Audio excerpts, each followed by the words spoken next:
बिस्मिल्लाहिर्रहमानिर्रहीम। अस्सलाम वालेकुम नादरीन, आप यूट्यूब और फेसबुक चैनल देख रहे हैं। मैं राना उज़ैर हूँ।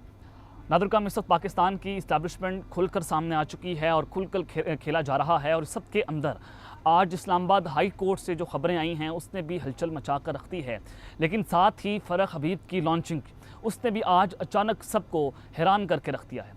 फ़रख हबीब साहब, उनको जिस तरह से अगवा किया गया और फिर जनाब बलूचिस्तान के इलाके से उनको उठाया जाता गवादर से, और फिर मुबैना तौर पर वो जो हैं वो उनका कोई अता पता नहीं था, लेकिन अचानक से उनका सामने आना, लाहौर के ऑफिस में जाना, फिर इस्तेकाम पाकिस्तान पार्टी को ज्वाइन करना, तो इस सब के अंदर कुछ बड़ी खबरें जो हैं वो आज निकल कर सामने आई हैं। सबसे पहली खबर पर आज हमने बात करनी है कि बड़ा हुक्म जो है वो जारी हो चुका है। मैंने आपको पहले बताया था कि जनाब इमरान खान साहब जो हैं उनको साइफ़र के केस में नवंबर के आखिर में या दिसंबर में उनको सज़ा दे दी जाएगी, और ये कम से कम सज़ा जो है वो सज़ाए मौत या उम्र कैद की हो सकती है। तो आज इस्लामाबाद हाई कोर्ट से जो बड़ा हुक्म जारी हुआ है वो तमाम तर डिटेल्स मैंने आपके सामने रखनी है। और दूसरी जानिब जनाब फ़रख हबीब साहब जिस तरह से मंजर-ए-आम पर आए हैं और वो जनरल आसिम मरी साहब का प्लान जो है वो सामने लेकर आ चुके हैं, और इस पाकिस्तान की इस्टेब्लिशमेंट क्या सोच रही है, आर्मी चीफ साहब क्या सोच रहे हैं, आज बड़ा खुलकर कैटेगोरिकली इसका ऐलान कर दिया गया है प्रेस कॉन्फ्रेंस में बैठकर। वो तमाम तर तफसीलात आपके सामने रखूँगा। लेकिन अगर आपने चैनल को सब्सक्राइब नहीं किया, चैनल को सब्सक्राइब कर लें, बेल आइकन को दबा दें। आने वाली तमाम तर अपडेट्स आपकी खिदमत में बर वक्त पेश होती रहें। नादरकाम, एक जानिब तो ये सारा कुछ इमरान खान साहब को खुडे लाइन लगाने के लिए किया जा रहा है, और मैंने आपको अपने पिछले व्लॉग में जो हफीज़ुल्लाह न्याज़ी साहब का क्लिप दिखाया और उसमें आपको बताया कि जनाब प्लानिंग यही है कि जनवरी फरवरी में आसिम मनीर साहब पाकिस्तान के चीफ एग्जीक्यूटिव बन जाएंगे और एक मोहरा सामने लाकर वो पाकिस्तान को लीड करेंगे। आज भी वो फ्रंट से लीड कर रहे हैं। अच्छी बात है, आप इकानमी को बेहतर करें, पाकिस्तान की सूरत हाल को बेहतर करें। आज पाकिस्तान जो है वो ख़तरनाक तराहे पर है, लेकिन ये 22वें ग्रेड के अफसर का काम नहीं है कि आउट ऑफ द वे जाकर वो अपनी वर्दी जो है जो उसने पहनी है, जिसके आज भी हम एहतराम करते हैं, उसकी तजरील करते हुए वो पाकिस्तानी अवाम के ऊपर अंधा फेर कर रखते। तो आज ये सारा कुछ होता हुआ आप देख रहे हैं। पाकिस्तान में एक नंगा नाच है और सारे उस हमाम के अंदर नाच रहे हैं, और इस्टेब्लिशमेंट जो है वो उनको नचवाती हुई नजर आ रही है, जिसमें पाकिस्तान के ब्यूरोक्रेट्स हैं, पाकिस्तान के पॉलिटिशियंस हैं, हर तरह से ये निज़ाम जो है आज सबके सामने नंगा हो चुका है। तो अब जनाब उम्मीद पाकिस्तान नवाज शरीफ साहब जो हैं उनकी लॉन्चिंग हो रही है, उनको वतन वापस लाया जा रहा है। जनाब नवाज शरीफ साहब जो हैं उनकी वतन वापसी तो उनकी गिरफ्तारी से बचाने के लिए हिकमत अमली जो है उनकी कानूनी टीम ने जनाब तैयार कर ली है। अल अज़ीज़िया और एवरनफील्ड रेफरेंस में दरख्वास्तें आइंदा 48 घंटों में दायर किए जाने का इम्कान है। लेकिन इस वक्त ये डील के जो तासुरात हैं वो खुलकर सामने आ गए हैं। पाकिस्तान मुस्लिम नवाज में भी फॉरवर्ड ब्लॉक बनने की तैयारियां मुकम्मल हो चुकी हैं। चौधरी निसार और शाहिद खान अब्बासी साहब के दरमियान एक अहम तरीन मुलाकात होने जा रही है, क्योंकि इस्टेब्लिशमेंट किसी भी वक्त और इस वक्त किसी भी पार्टी पर वो इत्मीनाद करने को तैयार नहीं है। जो पाकिस्तान तहरीक इंसाफ और इमरान खान साहब ने एक मुकम्मल तौर पर आइडियोलॉजी सेट कर दी है कि अब पाकिस्तान की आवाम जो है वो सियासतदानों को गिरबान पकड़ने की बजाय वो उस जानिब जा रहे हैं, वो उनसे सवालात पूछे जो ताकतवर हैं, जिनके हाथ में ताकत है। तो सबके अंदर पाकिस्तान पीपल्स पार्टी के सीनियर रहनुमा है खुर्शीद शाह साहब, उन्होंने गुफ्तगू की है। उन्होंने कहा कि नून लीग खतरनाक तरीके से ट्रैप हो चुकी है और वो ट्रैप में फंस रही है। नवाज शरीफ अगर किसी कंधे पर चढ़कर आएंगे तो नून लीग और पीटीआई में कोई फ़र्क नहीं होगा, और नवाज शरीफ की वापसी पर रेड कार्ड नून लीग नहीं कोई और बिछा रहा है। अब इसके पीछे क्या सारी वजह है, या आप बेहतर तौर पर जानते हैं कि ये इस्टेब्लिशमेंट की तरफ इशारा किया जा रहा है, और पीपल्स पार्टी वो पीपल्स पार्टी जो पीडीएम की हुकूमत का हिस्सा थी, और पिछले 15-16 माह इसी नून लीग और पीपल्स पार्टी ने मिलकर पाकिस्तान में जो लूट मार मचाई और जो कवानीन पास करवाए, उन कवानीन का फ़ायदा उठाकर अपने केसेस को माफ़ करवाया, और वही पीपल्स पार्टी जो है वह आज नून लीग की और नवाज शरीफ की जो डील है उसका भांडा फोड़ रही है। और साथ ही उन्होंने जनाब ये भी कहा कि जो इस वक्त नवाज शरीफ उम्र के इस हिस्से में ताकतवर हल्कों से डील करके इक़्तिदार में आएंगे तो क्या सियासत बचेगी। और साथ वो कहते हैं कि जनाब नून लीग ने काफ़ी तकलीफ़ें देखी हैं, पहले भी कह चुका हूँ कि बैकडोर सियासत छोड़ दें, कब तक बैकडोर सियासत चलती रहेगी। और नवाज शरीफ कह रहा हूँ कि क्या कर रहे हैं, फिर गलती करने जा रहे हैं, जो किसी के कंधे पर चढ़कर आएंगे तो इसमें फ़ैसले करने की क्या ताकत होगी। और क्या अब भी हमने नहीं सुधरना, नवाज शरीफ इस उम्र के हिस्से में मुक़्तदर हल्कों से डील करके इक़्तिदार में आएंगे तो उनकी क्या सियासत बचेगी। यानी कि ये पीपल्स पार्टी बड़ा कॉन्फिडेंसली, यानी कि खुर्शीद साहब अगर ये बात कर रहे हैं तो इट मीन्स के ज़रदारी साहब की जो अंदर बातें हो रही हैं, जो पीपल्स पार्टी का जो माइंड सेट है वो यही है कि जनाब नून लीग जो है वो उनको इक़्तिदार देना ही देना है। और ये फैसला हो चुका है, बंद कमरों में 2-3-4 लोग जो ये मुजरिम बैठे हुए हैं, जो हमेशा से फैसले करते हैं, यही फैसला इन्होंने कर लिया कि नवाज शरीफ साहब अगले वज़ीर-ए-आज़म पाकिस्तान होंगे। लेकिन जनाब इस सब के अंदर आज अचानक से जो फ़रख हबीब साहब जो हैं उनकी लॉन्चिंग हुई है, उसने आज सबको हिला कर रख दिया कि पाकिस्तान का निज़ाम इंसाफ आज नंगा हो गया। कि किस तरह से आप एक शख्स को आपने गवादर से उठाया और उसको उठाने की वजह क्या थी कि वो रूपोश हो गए थे 9 मई के वाक़यात के बाद कि पाकिस्तान तहरीक इंसाफ के खिलाफ क्रैकडाउन हो रहा था और वो गवादर के इलाके में छुप गए थे अपने सुसर के साथ। और फिर क्योंकि ISI और तकरीबन जितनी भी एजेंसीज थी उन्होंने अपना तमाम मशीनरी को इस्तेमाल किया, स्टेट की मशीनरी इस्तेमाल हुई, लेकिन फ़रख हबीब साहब जो है वो ट्रेस नहीं हो पा रहे थे। और फिर इनको ट्रैप किया गया कि हम आपके साथ मुज़ाकरात करना चाहते हैं, तो लिहाजा आप मुज़ाकरात करने के लिए आ जाएँ। और उनको ट्रैप करके ट्रेस करके जनाब उधर से वो उसको अगवा कर लिया गया। और फिर काफ़ी दिन वो मंजराम पर नहीं आए। उनकी अहलिया ने सुप्रीम कोर्ट के चीफ जस्टिस साहब काजी फैज़ल साहब जो उनको ख़त लिख दिया कि जनाब मेरे शौहर जो हैं वो गायब हैं, आप उनका पता लगाएं कि जनाब किधर हैं। लेकिन चीफ जस्टिस काजी फैज़ल साहब के कानों पर जू तक नहीं रहेंगी, क्योंकि पाकिस्तान में निज़ाम इंसाफ आप सबके सामने है कि इस वक्त पाकिस्तान तहरीक इंसाफ के खिलाफ ये फैसला हो चुका है कि आपने इनको सिस्टम से आउट करना है।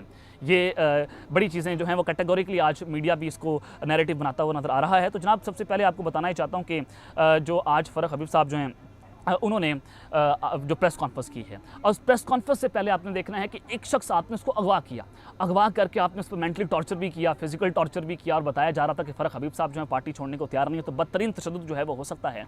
तो आज उसी फ़रख हबीब साहब की कटिंग भी आपने देखनी है, बाल बड़े समरे हुए थे, दाढ़ी मूछें बड़ी समरी हुई थी, और ये एक शख्स जो आप उसको अगवा करते हैं और उसको बड़े तरीके से मेकअप करके आज उसको जनाब प्रेस कॉन्फ्रेंस में बिठाया गया। आप तस्वीर स्क्रीन पर देख रहे हैं कि जनाब फ्रेश हेयर कट आज इनकी हुई थी, और इनकी आंखों में जो बेबसी थी, जो इनका चेहरा मुरझाया हुआ था, ये बात जो है वो चीख चीख कर बता रही थी कि पस्से पर्दा बहुत कुछ ऐसा ख़तरनाक हुआ है कि जनाब जो इनको ये आज प्रेस कॉन्फ्रेंस करना पड़ी। ज़ाहिर है किसी को कहा जाता है कि जनाब हम आपकी माँ के साथ रेप कर देंगे, आपकी बहन के साथ कर देंगे, आपके शौहर के साथ, आपकी बीवी के साथ कर देंगे, तो ये सारी चीज़ें जब होंगी तो आपको सरेंडर करना पड़ता है। तो फ़रख हबीब साहब जो हैं उन्होंने सरेंडर कर दिया है, और उन्होंने जो प्रेस कॉन्फ्रेंस की है, और इमरान खान साहब जो हैं उनके खिलाफ बेतहाशा आज इल्ज़ामात की बौछार की गई है। और उन इल्ज़ामात ने ये साबित कर दिया है कि जनरल आसिम मुनीर साहब जो हैं उनका अगला प्लान क्या है, और इस वक्त पाकिस्तान की इस्टेब्लिशमेंट क्या सोच रही है, उसने आज बड़ा वाज़ेह कर दिया है। जनाब फ़रख हबीब साहब ने आज सबसे पहले तो पाकिस्तान तहरीक इंसाफ को खैर बात कह दिया है, और खैर बात कहते ही इस्तेकाम पाकिस्तान पार्टी को ज्वाइन कर लिया है, जो कि जहांगीर खान तरीन जो हैं,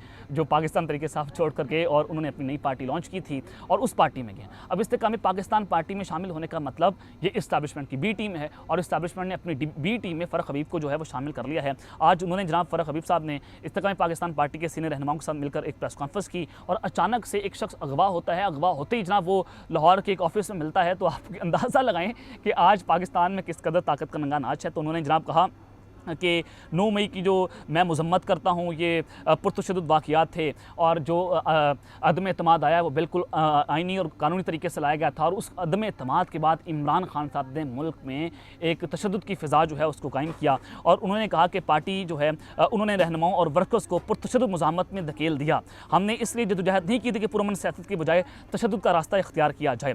और साथ उन्होंने प्रेस कॉन्फ्रेंस करते हुए जनाब ये भी कहा कि इमरान खान साहब जो हैं वो उन्होंने 9 मई किया, और ये सारा कुछ वो उसके मास्टरमाइंड थे। तो ये सारी चीज़ें आपको बता रही हैं कि फ़रख हबीब साहब जो हैं उनका सॉफ्टवेयर बड़े तरीके से अपडेट कर दिया गया है। और उन्होंने कहा कि हालात का तसलसल और जज्बात की वजह से मैं बहुत आगे निकल गया था, यानी कि माफ़ी मांग रहे हैं कि जनाब मैं बहुत आगे निकल चुका था। 9 मई के वाक़यात इंतहाई अफसोसनाक, काबिल मज़म्मत और स्यादन था। यानी कि 9 मई हुए तकरीबन 6-7 महीने हो चुके हैं। 6-7 महीनों के बाद फ़रख हबीब साहब को ये बात नज़र आया कि जनाब वो पुरतशद्दुद वाक़यात थे। यही फ़रख हबीब साहब जो हैं वो वीगो डालो के आगे खड़े हो गए थे। फवाद चौधरी साहब की गिरफ्तारी थी, और यही फ़रख हबीब ने मुज़ाहमत की थी, खड़े होकर मुज़ाहमत की थी इन्हीं वीगो डालों के आगे। और आज इन्हीं वीगो डालों ने इनको ब्लैकमेल किया, और जनाब वो PTI जो है वो छोड़ने पर तैयार हो गए थे। और 7 माह के बाद इनको नजर आया कि 9 मई जो है वो इमरान खान साहब ने किया था, फ़ौज के खिलाफ बगावत हुई थी, और जनाब पुरतशद्दुद वाक़यात थे, पाकिस्तान के अंदर अदम इस्तेकाम पैदा किया था। 8 माह के बाद इस शख्स को याद आया। साथ उन्होंने कहा कि जनाब अदम एतमाद के बाद हमें चैन से बैठने नहीं दिया गया। इमरान खान को इलेक्शन का इंतजार करना चाहिए था, अवाम के ज़हनों में नफरत का बीज बोया, जज्बात की वजह से बहुत आगे निकल गए। हम मुल्क को तशद्दुद की सतह पर ले आए हैं, और आईनी तरीके से अदम एतमाद हुआ है। 9 मई के वाक़यात पर कानून का सामना नहीं कर रहे थे, हम जमहूरी जदोजहद से हटकर मुल्क को तशद्दुद की तरफ ले आए हैं। खुद इत्तेसाबी का अमल बहुत ज़रूरी होता है, हम तो कायद-ए-आज़म का पाकिस्तान बनाने के लिए शामिल हुए थे। तो जनाब आज पाकिस्तान जो है वो कायद-ए-आज़म का पाकिस्तान के ऊपर चल रहा है। आज हम इज़राइल जो हैं उनके ऊपर खुल कर मज़म्मत नहीं कर पा रहे। आज पाकिस्तान में इज़राइल के ख़िलाफ़ जो हमारे कायद-ए-आज़म का विज़न था कि हम इस जो ये रियासत है इसको हम तस्लीम करने को तैयार नहीं, जब तक आप फ़लस्तीनियों का हक़ नहीं दे देते। आज उसी कायद-ए-आज़म ने कि पाकिस्तान में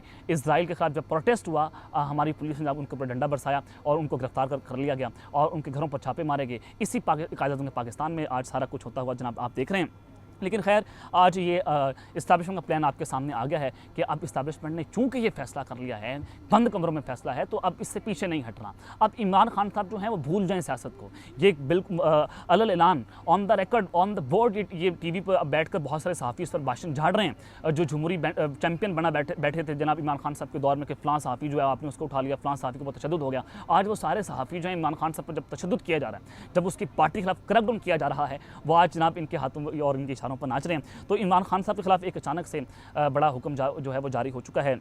आज इस्लामाबाद हाई कोर्ट के अंदर साइफ़र केस के अंदर जो है वो उसकी समाअत हुई और उस समाअत में जो कुछ आज रिमार्क्स हुए वो बहुत इंपॉर्टेंट थे। मैं आपको पहले बता चुका हूँ कि साइफ़र केस में इमरान खान साहब को कम से कम सज़ा 14 साल और ज़्यादा से ज़्यादा उम्र कैद और सज़ाए मौत तक ये काम जो है वो जा सकता है। चूँकि इमरान खान साहब बाहर निकलेंगे तो नेल्सन मंडेला, तो अगर वो जनाब आप उसको मुल्क से बाहर निकाल देते तो खुमैनी का इनकलाब है। तो खान साहब तो चैन से बैठने वाले नहीं हैं और उसने बड़ा वाज़ेह बता दिया कि जनाब मैं इनके सामने सरेंडर नहीं करूँगा, मैं घुटने नहीं टिकूँगा। तो हमेशा पाकिस्तान की फ़ौज की तारीख रही है कि वो सरेंडर नहीं करते, उनके पास एक ही ऑप्शन है कि आप जो हैं वो इनको रास्ते से हटा दें। जिसने सरेंडर नहीं किया उसको रास्ते से हटाया गया। तो जनाब आज प्रोसिक्यूटर ने बहुत अहम दलाइल दिए। जो FIA के दलाइल थे वो ये था कि जनाब साइफ़र केस में इमरान खान को उम्र कैद या सज़ाए मौत सुनाई जा सकती है। इमरान खान ने साइफ़र की मालूमात पब्लिक तक पहुँचाई जिसको वो मुजाज ना थे। सीक्रेट डॉक्यूमेंट पब्लिक करने पर बतौर वज़ीर-ए-आज़म इमरान खान को आइन के आर्टिकल 248 के तहत इस्तिस्ना हासिल नहीं है। आज़म खान, असद मरीज़ और सुहेल महमूद बुनियादी गवाह हैं, यानी कि इन सबको जो है वो गवाह के तौर पर जो है वो इस्तेमाल कर लिया गया है। अब साइफ़र का केस क्या था कि काबीना ने आखिरी दिन जब ये रजीम चेंज हुआ और उससे पहले उस रात जो है 9 अप्रैल की रात को इमरान खान साहब ने साइफ़र को डिक्लासीफाई कर दिया था। उस डिक्लासीफाई का मतलब ये था कि आपने इस साइफ़र को पब्लिक कर दिया है। ये साइफ़र आपको चीफ जस्टिस के पास भी पड़ा हुआ है, ये साइफ़र जो है वो आपके पार्लियामेंट में भी पड़ा हुआ है, ये साइफ़र आपकी वज़ारत ख़ारजा में पड़ा हुआ है। इमरान खान साहब ने जो साइफ़र की कॉपी लहराई थी वो कॉपी थी, वो कोई असल साइफ़र नहीं था। और खान साहब भी साइफ़र की रीडिंग को रीड नहीं कर सकते, वो डिप्लोमेटिक लैंग्वेज है और आम शख्स जो है उसको रीड नहीं कर सकता था। जो धमकियाँ में पैगाम जो है पहुँचाए गए थे।